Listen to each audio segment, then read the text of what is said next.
ഒന്ന് പുറകിലേക്ക് പോകൂ, ഒന്ന് പുറകിലേക്ക് പോകൂ. അതിനെന്താണ് അറബി പറയാം? പലപ്പോഴും ഞാൻ പറഞ്ഞ മറ്റേ ആംഗിളിലൊക്കെ പറഞ്ഞിട്ടുണ്ടെങ്കിൽ ഇതൊരു പുതിയ വീഡിയോ ആയിട്ട് നിങ്ങൾ കണ്ടാൽ മതി.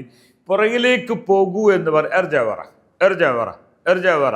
നമ്മളൊരു വണ്ടി ഒരു ഒരു ഒരു ഒരു പ്രതിസന്ധിയിൽ നിൽക്കുകയാണെങ്കിൽ ഒന്ന് ബാക്കിലേക്ക് പോകാൻ പറയൽ എങ്ങനെയാണ്? എർജാവറ. പക്ഷെ അത് പറയുമ്പോൾ ബില്ലാഹി ചേർത്ത് പറയുന്നത് ബെറ്ററാണ്. ലൗ സമഹ്തു, വളരെ ഒരു ഹെവി പേഴ്സണാണ് അയാൾ, വലിയൊരു വണ്ടി വന്ന് നിൽക്കുമ്പോൾ നമ്മൾ ഒരു ചാവാലി വണ്ടിയിൽ അല്ലെങ്കിൽ ഒരു സാധാരണ ഒരു വണ്ടിയിൽ നിൽക്കുകയാണ്. അപ്പോൾ അവരും വണ്ടി എന്തായിരുന്നാലും അതൊരു കണക്ക് തന്നെയാണ്. പക്ഷെ എന്നാൽ തന്നെ ആളുകളുടെ പേഴ്സണാലിറ്റിക്ക് അനുസരിച്ച് സംസാരിക്കണമല്ലോ. അപ്പോൾ എന്താ അവരോട് പറയാം? ലൗ സമഹ്തു യാ ഷെയ്ഖ് ഇർജിഅ വറ ശോയ അല്ലാഹ് യഹ്ഫദുക, ലൗ സമഹ്തു യാ സയ്യിദ് ഇർജിഅ വറ ശോയ അല്ലാഹ് യഹ്ഫദുക. ദൈവമാണ്, നിങ്ങൾ ഒന്ന് ബാക്കിലേക്ക് പോകണേ, അല്ലാഹ് യഹ്ഫദുക, അല്ലാഹു യഹ്ഫദുക. ഏതൊരാളും വണ്ടി ബാക്കിലേക്ക് പോകും. അല്ലെങ്കിൽ എന്താ സംഭവിക്കലോ അറിയോ?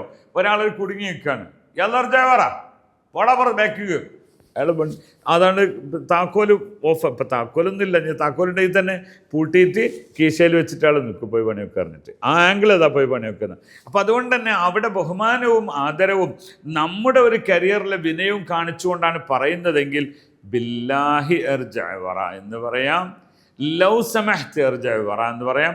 അല്ല മുംകിൻ തർജിഅ വറ, മുംകിൻ ചേർക്കുമ്പോൾ പ്രസന്റ് ടെൻസ് ഉപയോഗിക്കലാണ് നല്ലത്. മുംകിൻ തർജിഅ വറ ശോയ, തർജിഅ വറ ശോയ, ഒന്ന് ബാക്കിലേക്ക് പോകാമോ, അതാണ് പോകാമോ എന്ന് ചോദിക്കാം.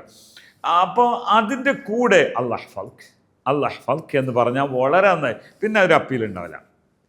ബില്ലാഹി ഇർജിഅ വറ അല്ലാഹ് യഹ്ഫദുക യാ സയ്യിദ്, ഒന്ന് ബാക്കിലേക്ക് പോയി ഒന്ന് സഹകരിച്ചു തരുമോ? അത് അത്ര നമ്മൾ മലയാളത്തിൽ എങ്ങനെ പറയാം? ഒന്ന് ബാക്കിലേക്ക് പോയിട്ടൊന്ന് സഹകരിച്ച് തരുമോ എന്നൊരു ചോദ്യം ഉണ്ടല്ലോ. പോകൂ എന്നതിനപ്പുറത്തേക്ക് സഹകരിച്ച് തരുമോ എന്ന് നമ്മൾ ചോദിക്കും. അത് അതിനൊരു പ്രാർത്ഥനയാണ്. അല്ലാഹ് യഹ്ഫദുക യാ സയ്യിദ്, അല്ലാഹ് യർള അലൈക യാ ഹബീബി, അല്ലാഹ് യർള അലൈക, അല്ലാഹ് യസല്ലിമക, അല്ലാഹ് യസ്തർ അലൈക. ഇങ്ങനത്തെ കുറേ പ്രാർത്ഥനാ വേർഡുകളുണ്ട്. അതിലേതെങ്കിലും ഒന്ന് ഫിറ്റാക്കിയാൽ നിങ്ങൾ പറയുന്നത് ആൾ കേൾക്കും. ഇതാണ് ഒരാൾ സംസാരിക്കുമ്പോൾ ശ്രദ്ധിക്കേണ്ടത്. ആ ഒരു കൾച്ചർ നിങ്ങൾക്ക് പഠിക്കണോ? അറബിക്കിന് പഠിപ്പിക്കുന്നത് തന്നെ ഭാഷയല്ല, കൾച്ചറാണ്. അറേബ്യൻ കൾച്ചർ പഠിക്കണോ? 2 മാസം കൊണ്ട് നിങ്ങൾ അറബികളെ പോലെ സംസാരിക്കാൻ പഠിക്കുന്നതാണ്. ഓക്കെ, ശുക്രൻ ലക്കും, മഅസ്സലാമ.